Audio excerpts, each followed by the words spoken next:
What is going on, my friends? I am back at it again, ready to bring you another episode of your favorite weekly sports podcast. This week, there's a lot to get into.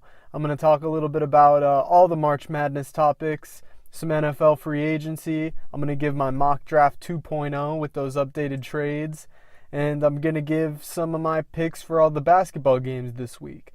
But first, March Madness. This has to be the craziest March Madness of all time, or at least the craziest March Madness in my lifetime. I don't know if there's ever been this many upsets ever in the history of the NCAA tournament. Now, there's a lot to talk about, but I want to start with the UMBC. This has to be one of the craziest games in a long, long time. The UMBC, for those of you who don't know, University of Maryland, Baltimore County. Now, I know a lot of people were confused by their name. They thought the BC stood for British Columbia or something like that. Well, no. It's University of Maryland, Baltimore County. Their mascot, the Retrievers. Awesome. Yeah, but so this game was insane. They went up against a number one seed and were something like, I think closing were like 18-point underdogs. Something crazy like that. And they come out and they put a beat down on Virginia. A Virginia team that has been one of the best defensive teams in the country, mind you. So they put a beat down on not only maybe the top team in the entire college basketball world right now, but one of the top defensive teams. They were going crazy. They were playing out of their mind. Now, this game is, while it was really good and one of the craziest upsets ever, I don't think it's on the same level as some of the other upsets. I think the Buster Douglas over Mike Tyson was a bigger upset. I think that the Holly Holm versus Rousey upset is close. I don't know if I'd say bigger. I'd say it's close. The Miracle on Ice, where the USA beat the USSR in hockey, that one's close. Some other ones off the top of my head. Well, obviously, there's the Michigan versus Appalachian State. That one comes to mind too. I'm trying to think of some other good ones. Those are all really the ones that come to mind first, though, when you think of crazy upsets. Now, one you may not even know of, let alone think of, happened with the same team, mind you. University of Virginia, 1982. They got beat by an NAIA team by the name of Chaminade. I don't think there's a comparison. I think losing to an NAIA team is worse than losing to a 16 seed by far. Even if it wasn't in the tournament, whatever, blah, blah, blah. This UVA team back then was really loaded. They had tons and tons of veterans. A lot of people might remember them from having Ralph Sampson. It was a really, really supposed to be good team. And NAIA, for those of you who don't know, is probably the lowest tier of college athletics. It's even lower skill level than Division III, which, it's nothing against Division III athletes or NAIA athletes. If you're just going to rank the level of athlete, that's just how it's going to be. Someone has to be at the bottom. So they're lower than Division III athletes. Now, I'd put community college level athletes, I would go, if I were to rank them, put it this way, I would go Division I, obviously, Division II, then I would go probably community college, then I would go Division III, then I would go NAIA.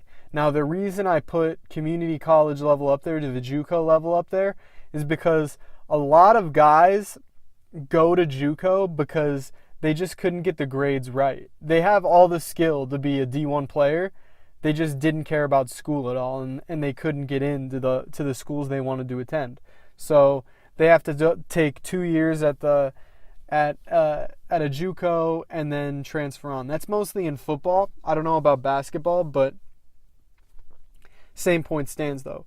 I'd say NAIA is the lowest level of talent out of all the divisions in college sports. So an NAIA team comes in and beats the number one ranked team in the country. That is insane. That's the biggest upset in college basketball history, and it will never be topped. Now this win by UMBC, it's a very close two, but I just don't think you can talk. It's very, very, very unlikely that another win like this ever happens again. Even in the one and done era, it doesn't matter. There is no way an NAIA team will ever beat another Division I team again. It's just insane. I obviously wasn't alive back then, but I read about it. I read some of the articles. I read what people were saying during that time, and people were shocked. It was really one of the craziest events of all time, really. So, but how does that compare to other sports?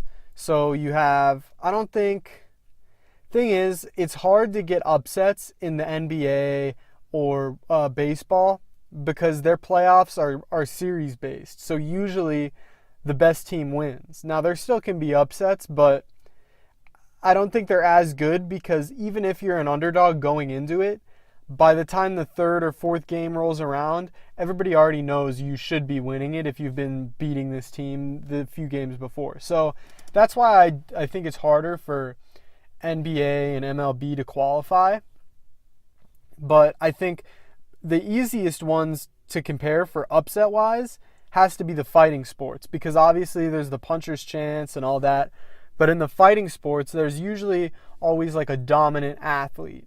And if they ever get beat by somebody, it's usually well known, well talked about. And as was the case with Mike Tyson versus Buster Douglas, that was one of the craziest. Well, obviously back then, it aired aired in Japan. They fought in Japan, and it aired at like 2 a.m. So not a lot of people saw it live.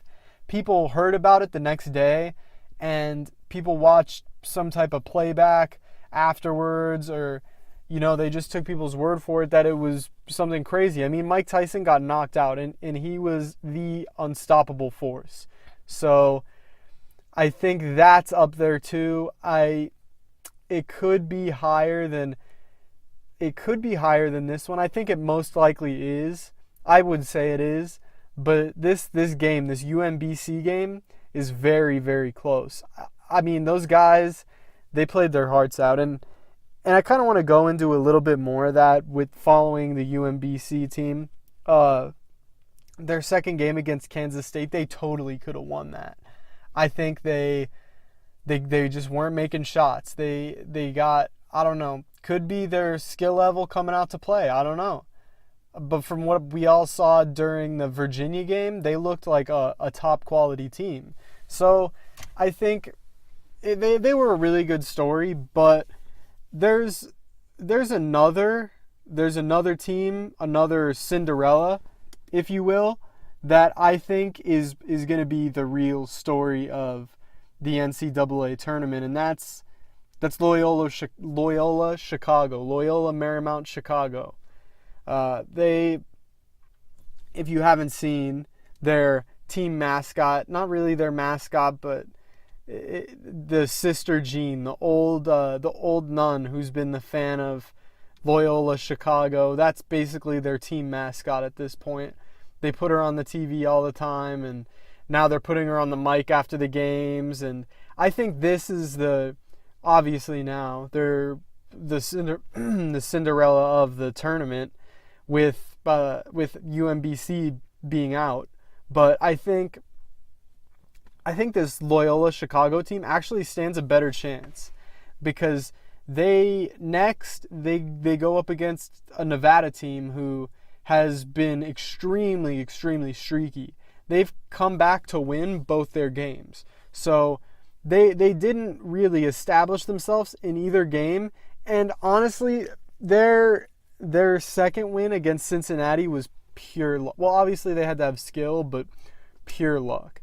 It has to be a mixture of great play by them and terrible play by Cincinnati, terrible coaching, and that's honestly what happened. But more into the Loyola Chicago team, I think they've obviously been making their shots, but I think more importantly, they've been playing really, really good defense. I think overall, I don't have the numbers in front of me right now, but I think overall, they've been like number 2 or 3 in defense throughout the whole tournament so far. They gave up, I think, 65 points to Miami and then 64 to Tennessee. I might be wrong on that, but it's something like that. So they give up that much to each of those teams. Those are good teams. That's a 6 seed and a 3 seed. So they're most likely no joke. They haven't been streaky. They haven't been this. They haven't been that. They've been playing the teams close, which is good. But it could mean close games don't always go your way, It could mean the next game isn't their lucky day, They're not going to have those crazy buzzer-beating shots to win all the time. But I think that goes back into the UMBC game a little bit, where I don't know how much of a fluke that their win against UVA was. The UVA had one of their best players out. He was I don't remember if he was a starter, but he was one of their most athletic players, one of their highest scorers, and he was out. So UVA didn't really have any offense to speak of. So UMBC kind of shut him down a little bit. Well, a lot of bit.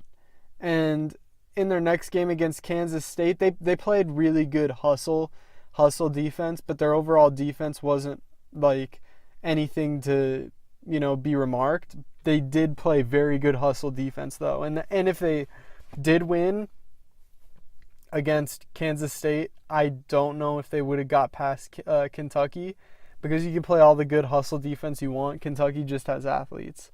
But back to Loyola Chicago, they play good defense. And in their next game against Nevada, who's a really streaky team, I think they have a really good chance to win and move on. So I give them a good shot to win. I'll give my picks on all these Sweet 16 games in the closer to the end of the podcast, but I do like this Loyola Chicago team. I think there might be something special about them.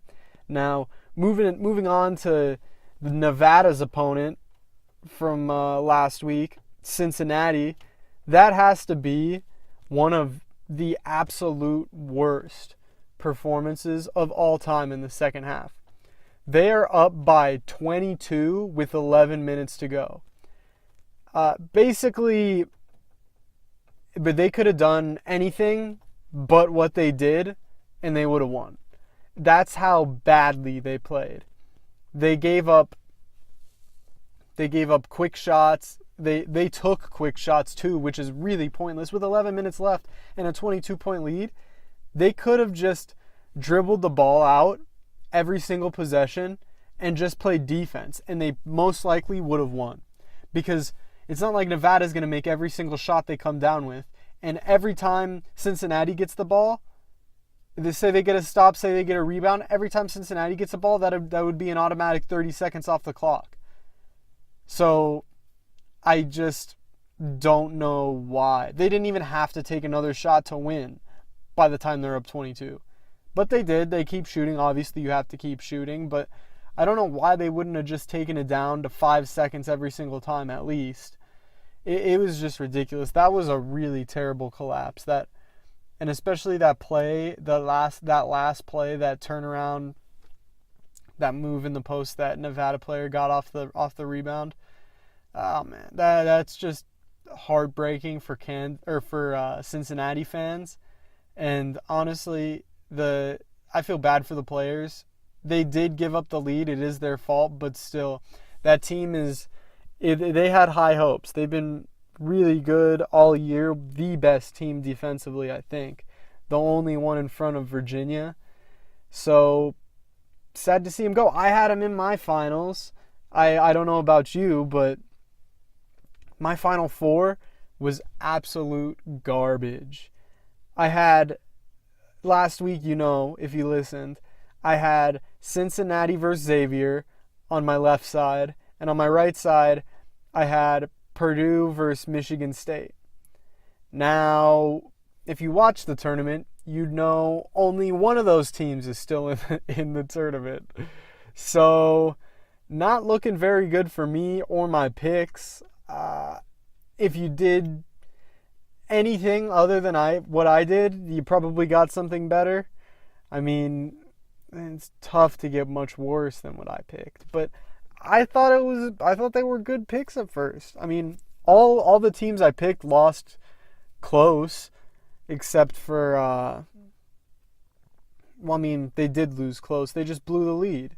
Both of them, Xavier and Cincinnati, but man, I think it's just crazy. But that gets me into though. Xavier blew another lead, and I don't know what's up with Ohio teams. I don't know what they're doing. They're just blowing the leads.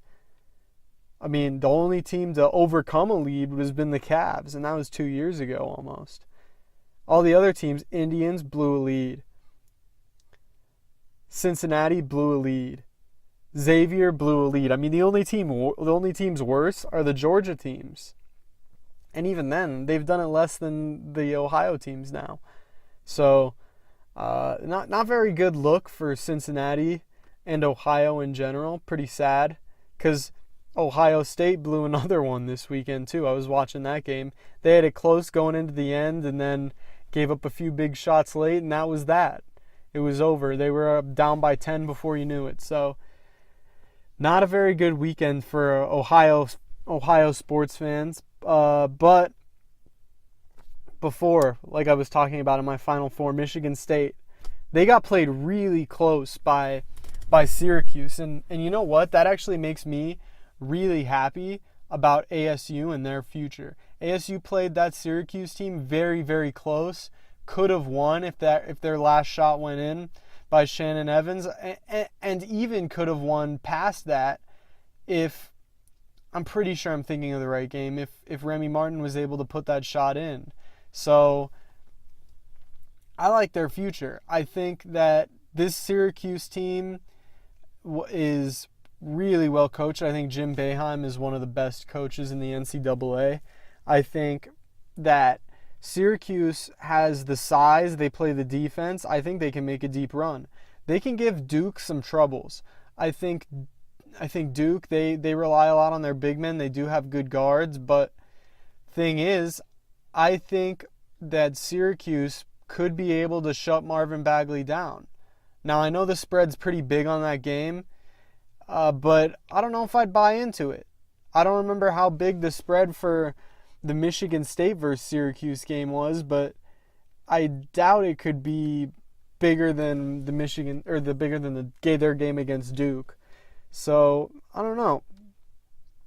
We'll see what happens, but I think that Syracuse is a really good. They have not been making very many shots, but that zone defense that they've played has been very, very tough on other teams, and I think it's going to be hard to beat. Obviously, if they didn't have to play this Duke team, I would like them to get to the Final Four if they didn't have to play Duke. Say they're on anywhere on the left side of the bracket, I'd like them to go to the Final Four. I'd take them over Nevada. I'd take them over Loyola Chicago. I'd take them over anyone in that South Conference or that South bracket. The one, I don't remember what each one is. I remember the positioning it is on the bracket. The top left, that's the South. I don't know what's below that, but that one has Michigan versus Texas A&M. I think Syracuse versus Texas A&M would be a really, really good game. They're both two really hot teams, and Texas A&M has some really good big men. So I would like that. I would like to see that game. I think that game would be really interesting. I think Syracuse would have a good chance of beating Michigan too. I think Gonzaga, I think they could beat Gonzaga too, but it would be a close game. Florida State, Florida State, I think, would be close too. So maybe they wouldn't be a lock to make it. But I think that even playing Duke, they still have a good shot, because I think now this tournament is proving to be about who can be the best, or who has the best coach. So you see now all the great coaches are coming out to play. I think that the better coaches are winning. They're calling up plays in the clutch. They're rallying their team, because I think a lot of the to do with these upsets is the one and dones. Now, I'm not saying the one and dones are bad. I think these guys should be able to go to college, or go to the pros whenever they want. But the one and dones is making it tougher on these college coaches who may be used to getting good talent, but not be as good of a coach. I think it's kind of exposing them, because they only have a certain amount of time with their team before the tournament, and they're not able to get that kind of team chemistry they need to pull off a close win. And I think that's important. I think that's where the better coaching comes out to play. I think you see it with Syracuse right now, especially. I'm going to use them as my example, because Boeheim has brought his team together. They had injuries earlier in the year, but now they're playing great. They're playing really, really good defense, and they're hard out. So look to that. I mean, the coaches, you see North Carolina's coach, Roy Williams, he lost, but I think he just got out-coached that game. I don't think it has anything to do with anything, really. I think he probably just got out-coached. Whoever has the better game plan going in, and now that's obvious. It sounds kind of obvious. Oh, yeah, well, obviously whoever has the better game plan. But a big thing in the tournament is who has the better players, because these higher seeds, obviously, have better players, because that's why they're the higher seeds. That's why they're winning all these games, because they have better players. So I think now at this point, this March Madness, the rest of it is about who has the best coach. So that Boeheim versus Krzyzewski game will be good. I think the Kentucky versus Kansas State game, that'll be good. I think Kentucky will pull that out. But like I said, I'll give my picks later. That'll bring it down to what I think my Elite Eight will be, and maybe I'll go further than that. I don't know. We'll see. I might just give another shot. I'll give myself another run at a Final Four try. We'll see. But that will have to be later in the show, because right now I want to get into my mock draft 2.0. So last week I did my mock draft. I did it before the Bills traded up into the top 15, and before the Jets made their trade with the Colts to go up to pick number 3. So this week, here's my mock draft 2.0. For those of you who don't know, I'm only going for the top 15 picks. It's hard to go through all 32. It would take a really, really long time, and it might not be very interesting towards the end. But the top 15, it's a good spot where it'll keep it interesting, because it's all the big names, all the teams where people want to see where people go. And especially now in this draft, where it looks like a lot of QBs are going to go high, and high profile names, high profile running backs, yada yada, the whole 9 yards. So without further ado, my mock draft 2.0. So number 1, the Browns will take Sam Darnold. I think now it's a no-brainer, really. He's the top prospect, and he's exactly what the Browns need at QB. I said it last week. Last week I thought they'd take him at 4, but times are changing quickly. I think now they take him at 1, because they know they can't mess around. The Jets are right there and would easily take him at 3. So now, no gamble whatsoever. The Browns take him at 1. And he's exactly what the Browns need, like I was saying. He's a quarterback who isn't afraid to take shots. And in Cleveland next year, he shouldn't be either, because he's going to have the best wide receiver tandem in the NFL in Josh Gordon and Jarvis Landry. So I think Sam Darnold is really the knock it out of the ballpark pick for the Browns this year. Next, with the second overall pick, I think the New York Giants take Saquon Barkley. Right here, though, the Giants, they have a major decision to make. It looks like they're still leaning towards not taking a QB, so nothing for me changes from last week. The Giants will still go with the best athlete in the draft in Saquon Barkley, but I think there's a lot of room for them. There's a lot of time left between now and the draft. They could take a QB number 2 overall, and I wouldn't take it out of the realm of possibility that they trade back. They might get a good offer, an offer that they can't refuse, somebody who's wanting a quarterback.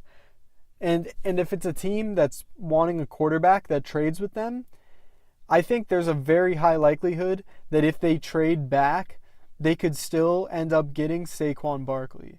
So a lot of options are open for the Giants.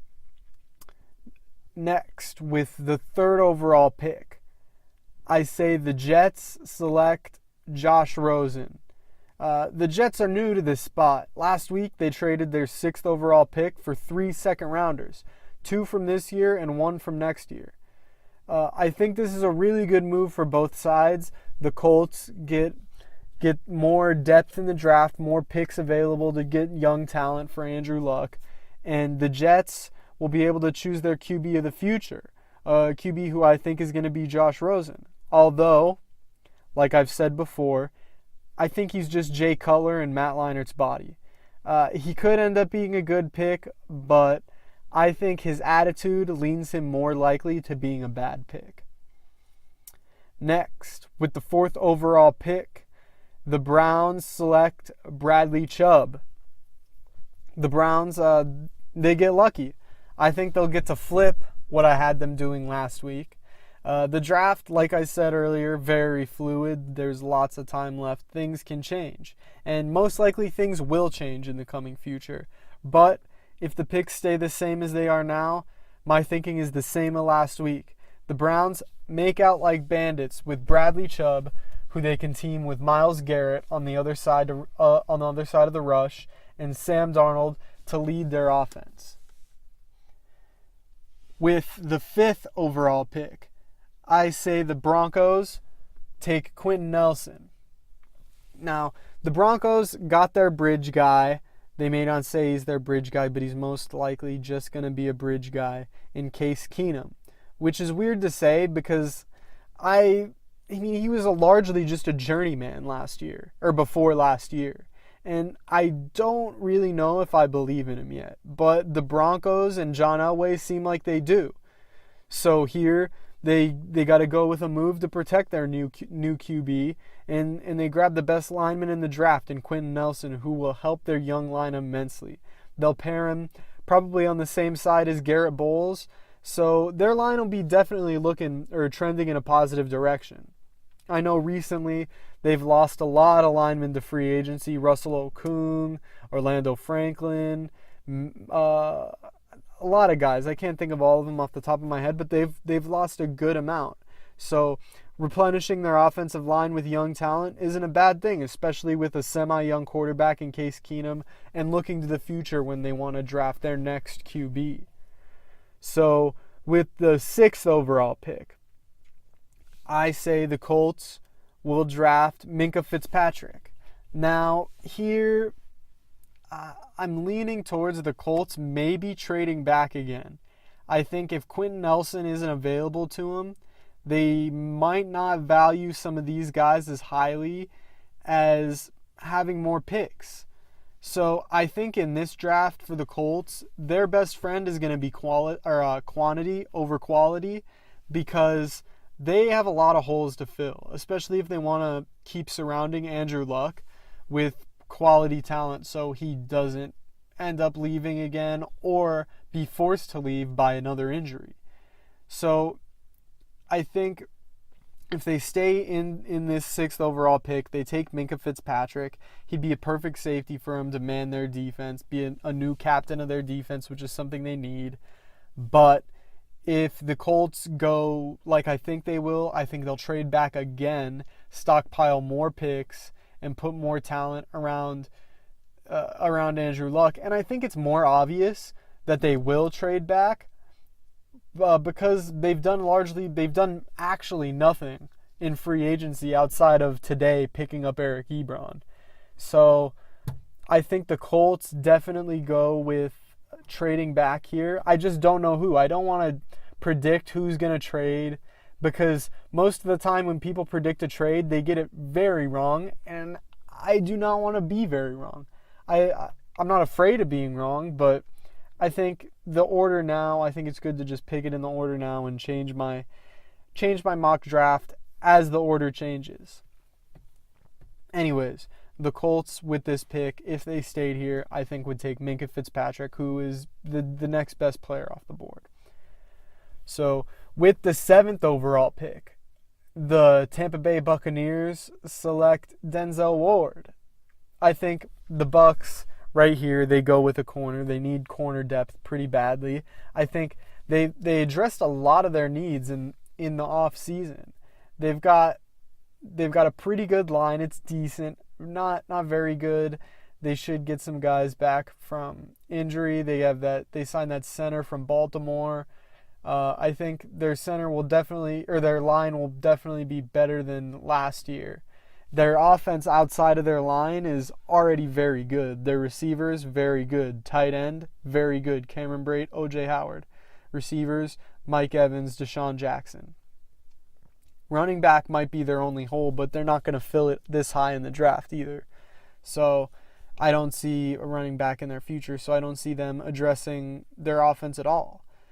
As for the defensive side, I think they fixed their defensive line problems. They're going to go into next year they run a 4-3, so they'll be having Noah Spence and Vinny Curry from the Eagles manning their ends, and then they'll have Bo Allen and Geno Atkins manning the middle, which will be a very good defensive line.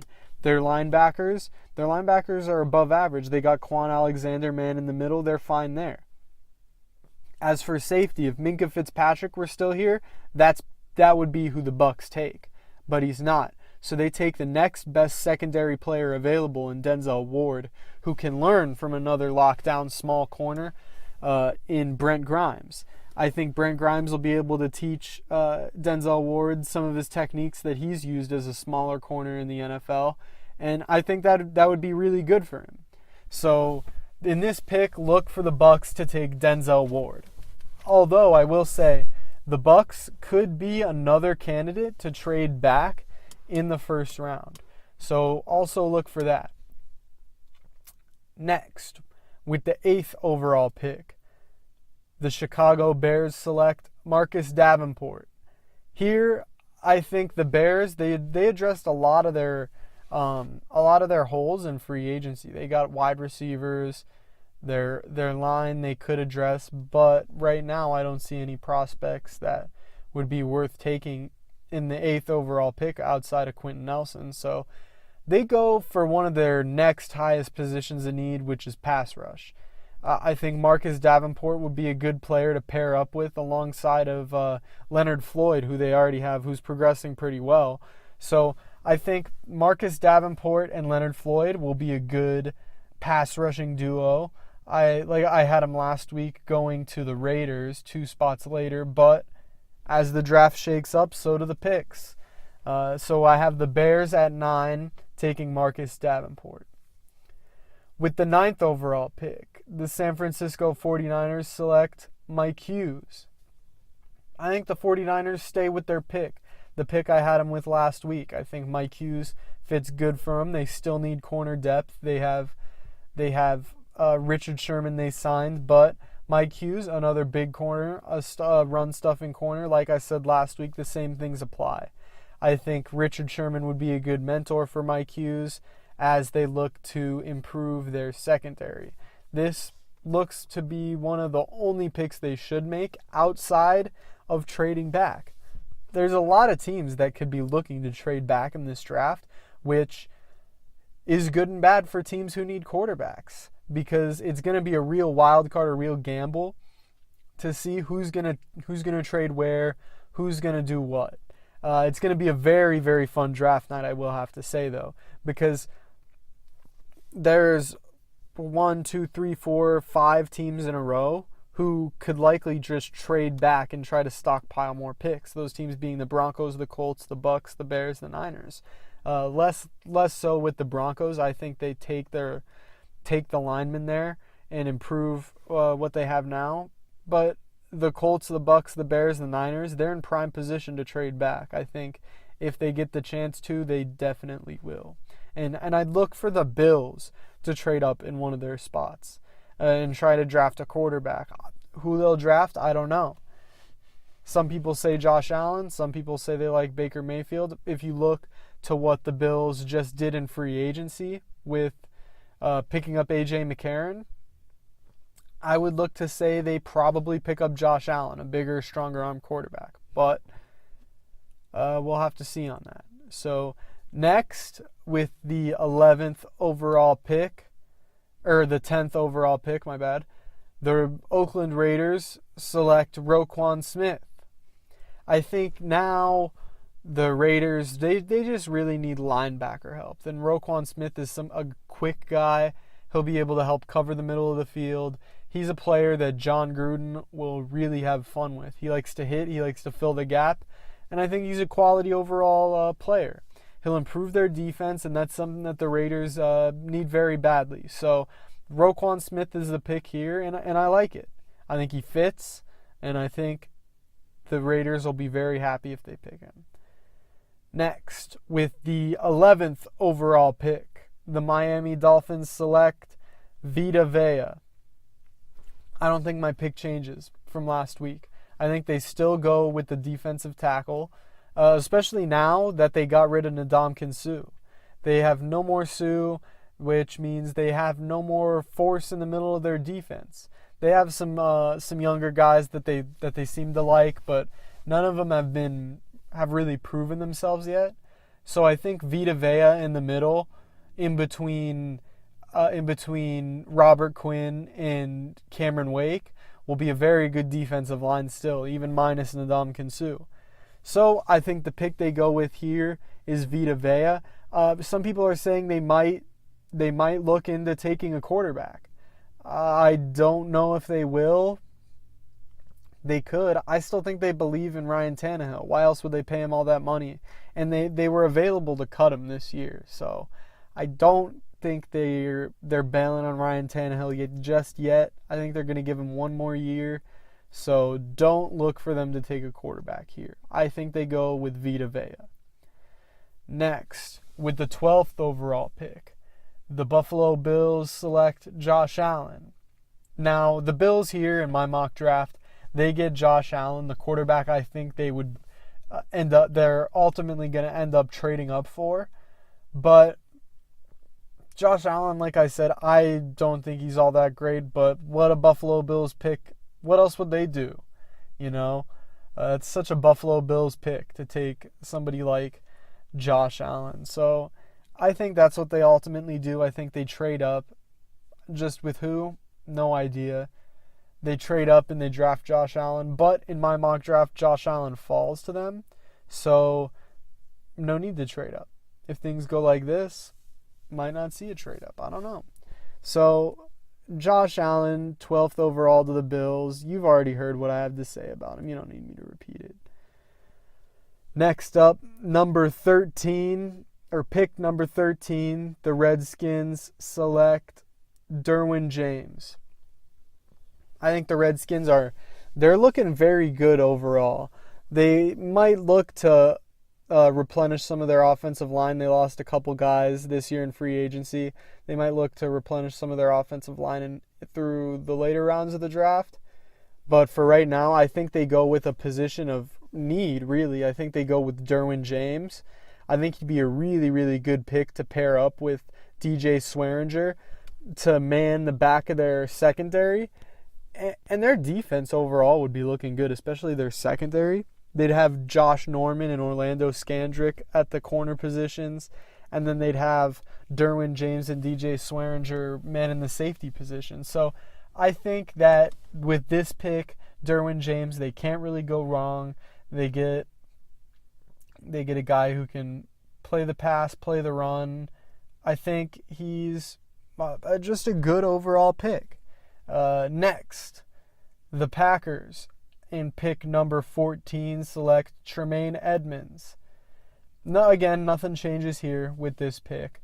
The Packers select Tremaine Edmunds, a versatile guy, young guy, very raw guy, even more raw than Marcus Davenport, but a quality guy who I think will really work out in Mike Pettine's system. I think they take him and they don't look back, really. They just got to work on molding him and making sure he progresses well, and all will be good with that pick. And the last pick to round out my 15 pick mock draft 2.0, the Arizona Cardinals select Baker Mayfield. Now, this pick, I think, is made. Last week I had him taking Calvin Ridley because I was under the thought that maybe they'd get Kirk Cousins. Well, I was wrong. They didn't get Kirk Cousins, and now they've moved on to their backup plan, Sam Bradford. I don't know that anybody's too excited about that, but he still has the ability to be really good as long as he can stay upright. I think that Sam Bradford could be a good pickup for them and a good bridge, especially if they get Baker Mayfield. Now, Baker Mayfield is a really high accuracy guy, just like Sam Bradford. Now, he's not as big as Sam Bradford, obviously, but their specialties are the same. High accuracy passes, high touch, they both do that. And I think Baker Mayfield could learn a lot from Sam Bradford. So I think if Baker Mayfield is available at 15, like I think he should be, the Cardinals don't hesitate in taking him. I think he would be very good to pair with David Johnson, very good to pair with Larry Fitzgerald if he stays. Hopefully he will stay long enough to catch a pass from Baker Mayfield. And I think it would be overall just a good pick. I've been saying that a lot, but I mean, you can't really go wrong in the top 15. There's lots of good players. The only picks I wouldn't really like are taking Josh Rosen or Josh Allen. But that rounds out my mock draft. Stay tuned for mock draft 3.0 in this ever-changing NFL landscape. You never know when another trade's coming in. But I'm excited. I like making these. I think mock drafts are fun. I'm not going to make them back-to-back if there's no changes in the draft order or anything like that. But I'll make a new one every time there's a change in the draft order or some kind of crazy stock change with a player. I'll make one, but overall, just expect one next trade, which could be very soon. Next, though, I want to get into this. Major fantasy football implications incoming. The San Diego Chargers just signed Mike Pouncey. Some of you might be saying, who's Mike Pouncey? I don't know Mike Pouncey. What position does he play? Mike Pouncey is a very good center from the Miami Dolphins. He essentially completes a great offensive line that the San Diego Chargers have. Their offensive line next year will consist of left tackle, Russell Okung, left guard, Matt Slauson, center, Mike Pouncey, right guard, Forrest Lamp, right tackle, Joe Barksdale. Now, Forrest Lamp did not play a snap last year because he was hurt. He was their first-round pick from last year, and he's a really, really good player. He was showing out in camp. People were saying great things about him, and he hurt his knee. I think he tore his ACL or something like that. So they hope they will have him back for next year. And I think their line will easily be one of the best in the NFL. This line is looking Cowboys-esque from 2016. I was right. Cowboys of 2016-esque. So I really, really like them next year. Fantasy football implications, though. When the dust settles after the draft and we come closer to preseason, I'll make more fantasy football news and all that stuff. I don't like making it too early because this is just pure speculation, and there won't be anything to really base these predictions I have off of. They'd just be me saying who I like and don't like, and I don't really like doing that. So as it gets closer to the season, I will definitely get into fantasy football stuff. But the fantasy implications of this are that Melvin Gordon needs to be on your watch list. With this offensive line and some of the offensive weapons that Phillip Rivers has now, with Keenan Allen and Hunter Henry and Antonio Gates, even though he's old, I would really, really look out for Melvin Gordon. He's not only going to be able to run for more yards, but I think he'll be able to catch more passes, get more passing yards, overall just more touchdowns, which touchdowns equals points in fantasy, and that's what you need. Melvin Gordon is, from what I'm seeing now, as long as things don't change, I am taking Melvin Gordon late first, early second, at the latest early second. It's looking like he's going to go in the first, though. Keep Melvin Gordon on your watch list, though. This line is very, very good. Next up, I want to get into some NBA talk. The Golden State Warriors woes. The Warriors right now, they're all hurt except for Draymond Green, and no one really knows how long it'll take for them to get back to 100%. This kind of backs my theory even further that the Rockets will win the West and most likely the NBA championship. But I think the Warriors right now are in a pretty bad spot. Steph Curry, his ankles are made out of whatever the guy from SpongeBob's with the glass bones and paper skin. I think Steph Curry has glass ankles and paper ankle skin. I mean, dude, that guy's ankles get hurt every day. I mean, you see him almost every game, something happens to his ankle.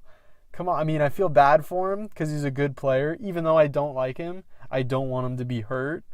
But come on, man, that's just crazy. There's something really wrong with his ankles. They get hurt extremely easily, and he has them taped up and everything. I don't know. And ankle injuries are really hard to heal. Ankles are kind of like hamstrings. You never get them fully back to 100% without a long time's rest. So the ankle injuries could end up being a major implication in the Western Conference Finals and the Western Conference Playoffs and the NBA Finals, if they make it that far, which I don't think they do. Next up, Klay Thompson. Klay Thompson broke his hand. He's going to be out for a couple weeks with that broken hand. I don't remember if it was his finger. I don't remember which finger specifically it would have been, but that's broken. That's not good. He's a really good defender and probably their best spot-up shooter. I mean, KD's a really good shooter, but spot-up, I'd probably take Klay. He just catch and shoot. He makes them just like Kyle Korver, just like Steph. Klay Thompson's probably their best spot-up shooter. KD, I didn't see what KD got hurt with. I just saw that he was out. I don't know how long he's going to be out, but Kevin Durant being out isn't any good because you don't know what Kevin Durant's skinny ass is going to be doing.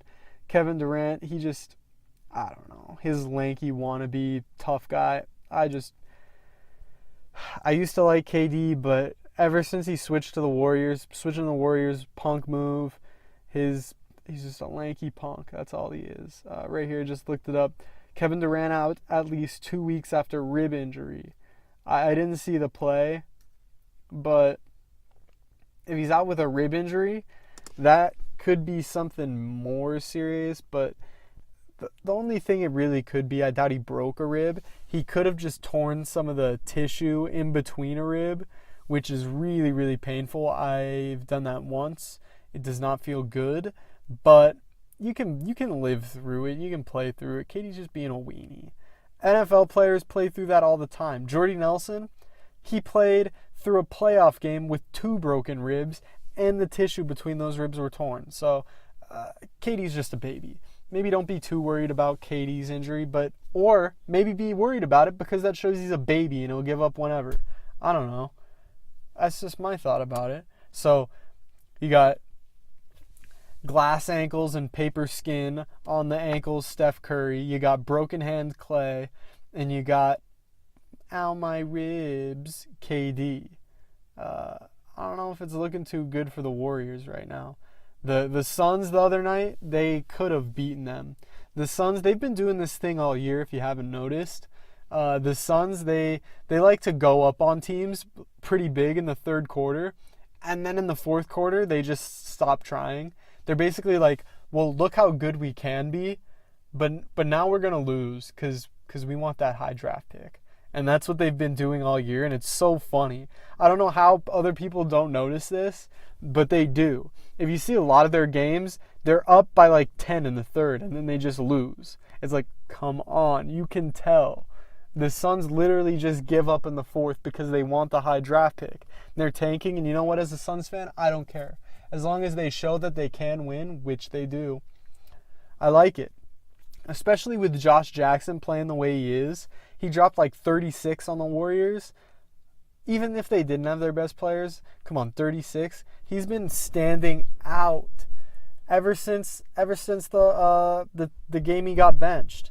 I really like the way Josh Jackson's looking. I really like the way Devin Booker's looking. I think the Suns have a bright future. Who they take in the draft, I don't know, but it looks like they're on track to get the number 1 overall pick, which is really good for Suns fans like me. So, go Suns, and boo Warriors to end that point. Now I want to get into Packers free agency. It was a sad week last week if you were a Packers fan. Got to start it out by saying pour one out for Jordy Nelson. But, you know, as a matter of fact, pour out 2 for Jordy Nelson. Double fist them, pour them both out. You know what? You don't need them. Packers fans will miss him very much. And I will miss him very much. He was one of my favorite Packers and is one of my favorite Packers of all time. If you didn't know, no, Jordy didn't die. But the Packers had to let him go as part of their off-season plans, which, on the bright side, included them signing Jimmy Graham and Muhammad Wilkerson. But to go back to Jordy real fast, he moved on to the Raiders, where I think he'll have an above-average year in John Gruden's system with Derek Carr, and he'll continue his great career. But as for the Packers, going back to them, I think we're in a great spot. I think the signing of Jimmy Graham gives us a huge athletic target in the middle of the field, and hopefully will live up to his big contract, unlike the past tight end signings the Packers have had. But a lot of people have been hating on Jimmy Graham. They're like, oh, he's not athletic as he once was. I mean, I've watched him games, dude. He's pretty athletic. I just think the Seahawks didn't know how to use a tight end. I think Russell Wilson isn't a guy. He's a great quarterback, but he's not the kind of guy who's able to really target one main threat. He kind of just spreads the ball out. He throws it to whoever's open. The first guy he sees open, he hits him. He doesn't have eyes for someone. Like Rodgers, he had eyes for Jordy. He would hit him no matter what. Russell Wilson wasn't like that. Russell Wilson was just looking for who's open. He doesn't really ever just lock onto one guy. And that's why I don't think Jimmy Graham had as big as numbers as they could have. But I also think it has to do with him not being a good fit in the Seahawks offense. Like, me and my friends, I always said to my friends that I think when the Packers signed Martellus Bennett, I was like, the Packers, they would be a lot better off if they would have somehow got Jimmy Graham and the Seahawks got Martellus Bennett. Martellus Bennett would be a really good tight end for the Seahawks.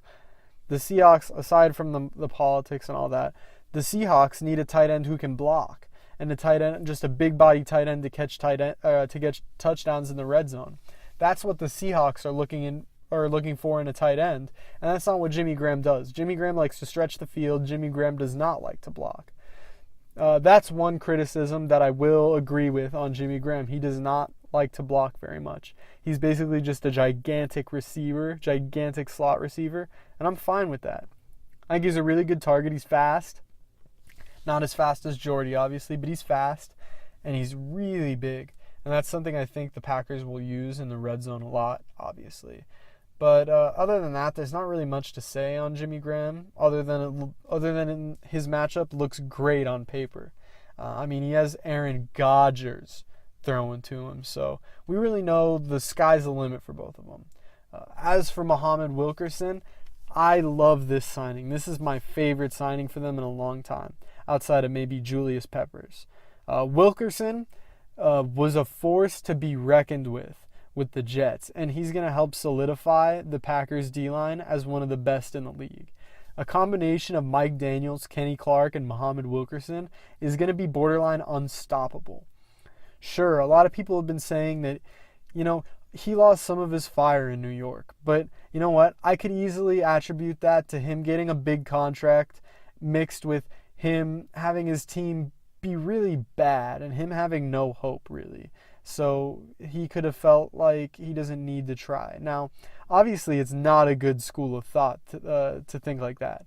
And I really hope that's not the case. I hope maybe it's just some injury he wasn't talking about or something like that. But I think on this new contract with a team that's winning, I think he'll play closer to what he played like 2 years ago. And if he does, I'll be over the moon. Muhammad Wilkerson, or as I like to call him, Muho, is a very, very good D lineman, and the Packers, their D line is really, really versatile now. They have guys, all three of those guys can pass rush and run stuff.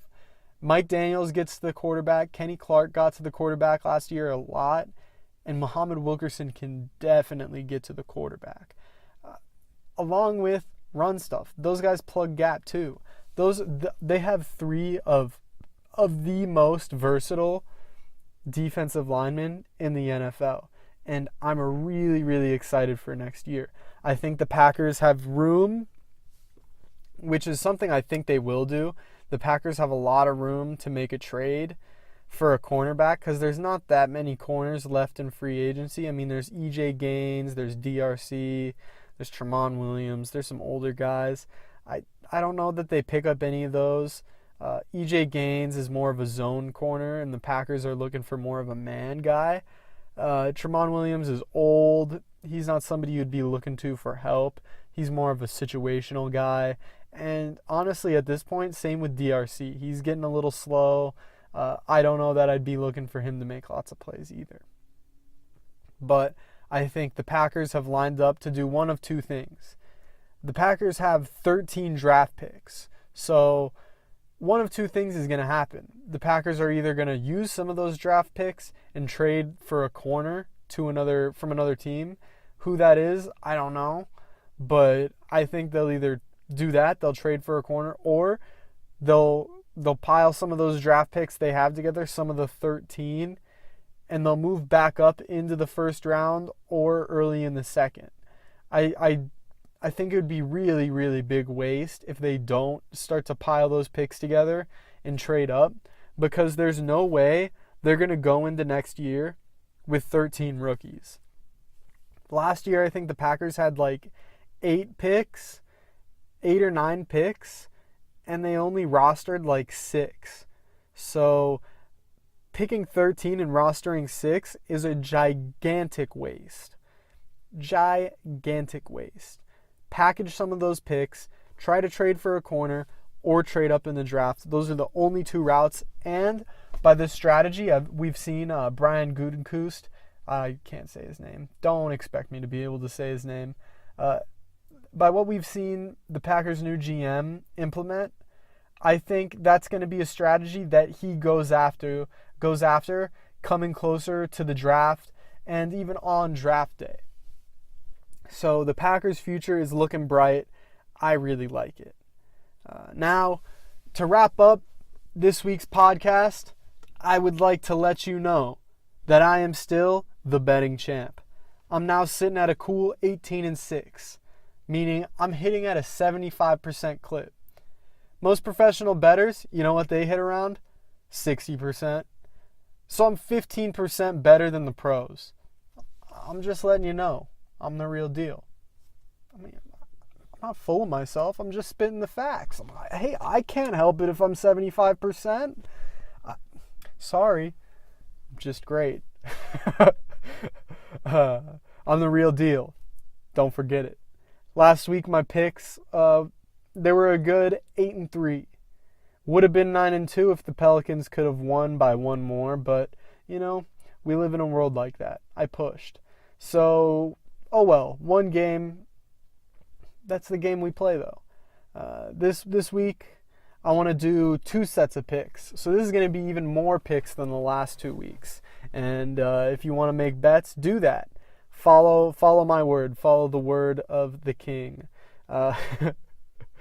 Follow the word of Colin.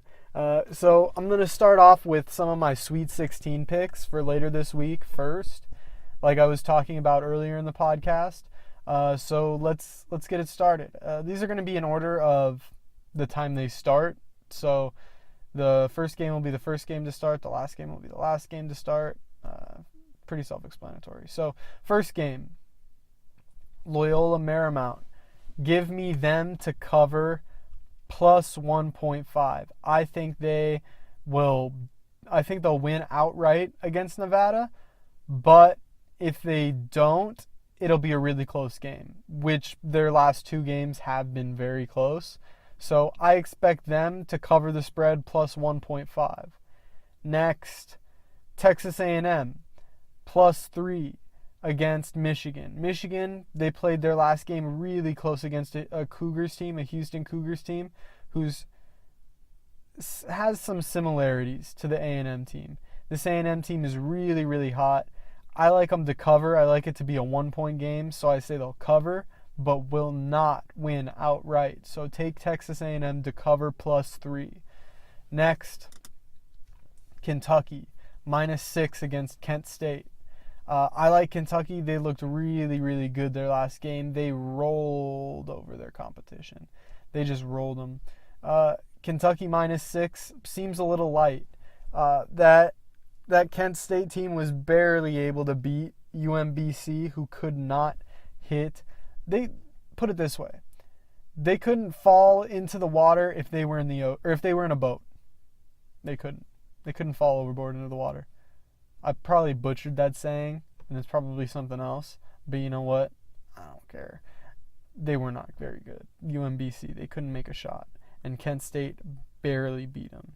It took them into the last seconds to finally make some shots and start to get somewhat of a lead. So definitely take Kentucky -6 to cover.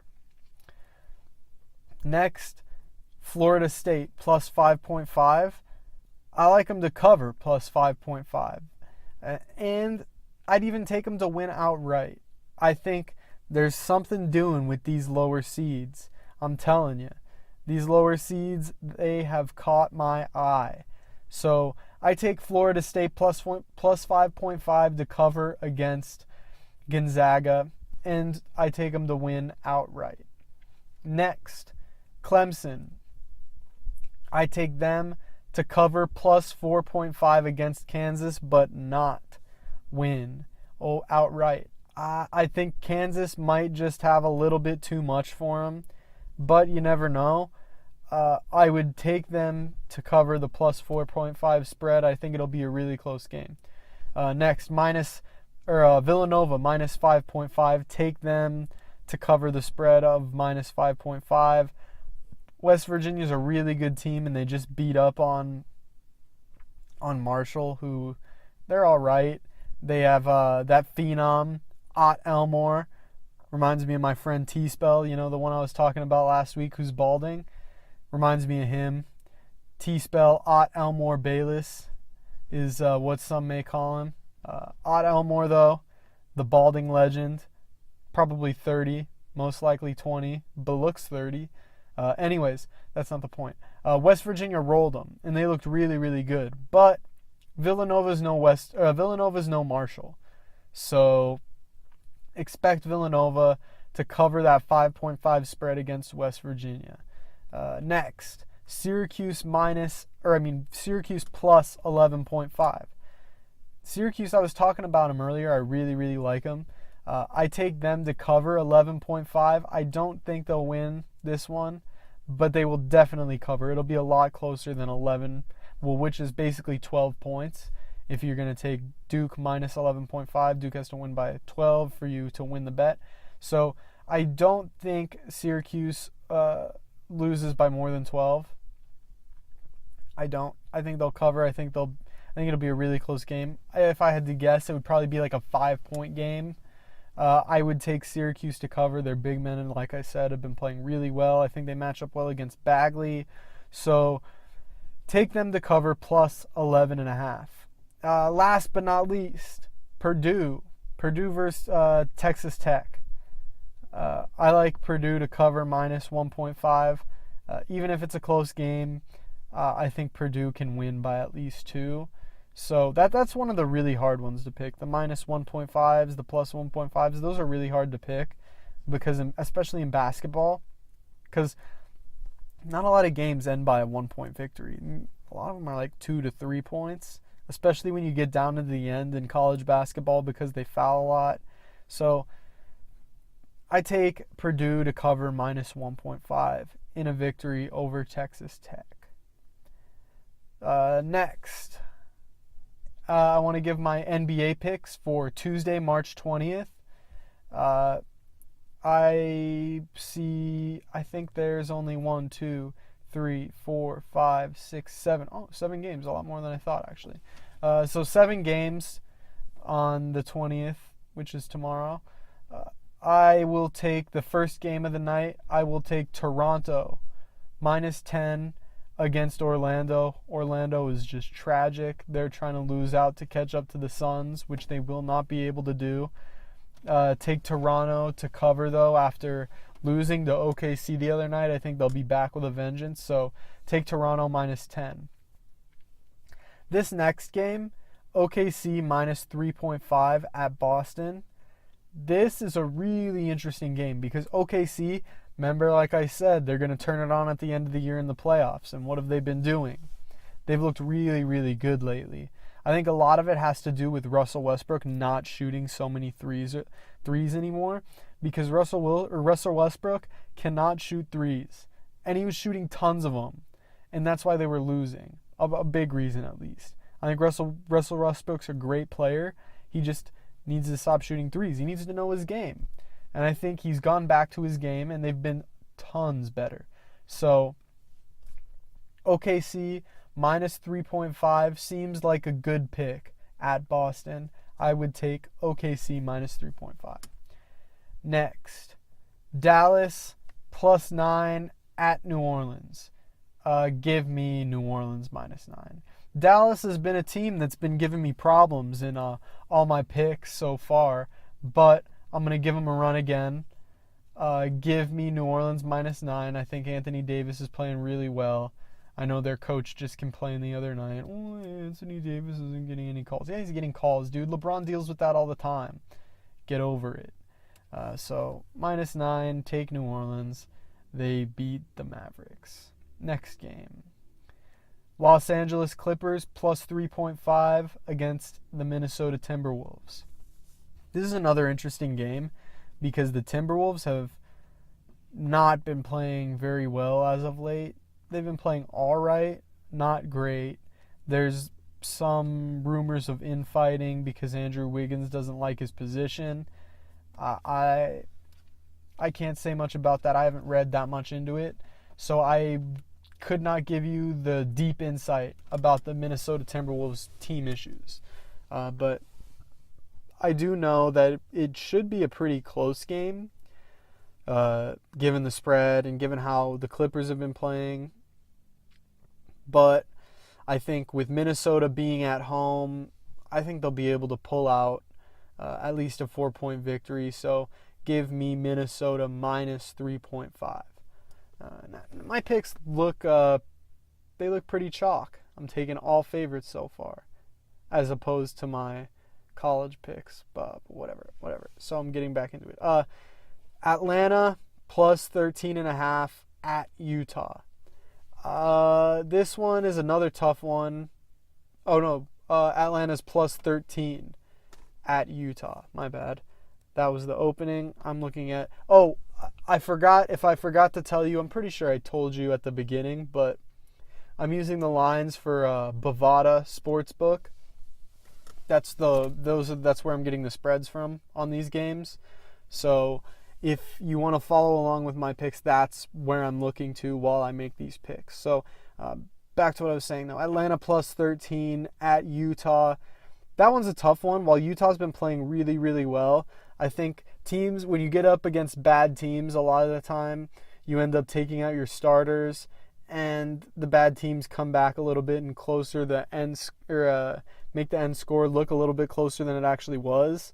So that's why you always got to be careful in betting these high spread games where hot teams are playing bad teams. But I think Utah is fighting for a spot in the playoffs, and they have a lot of young players. So I feel comfortable taking Utah minus 13 against Atlanta. Next, we got Detroit at Phoenix.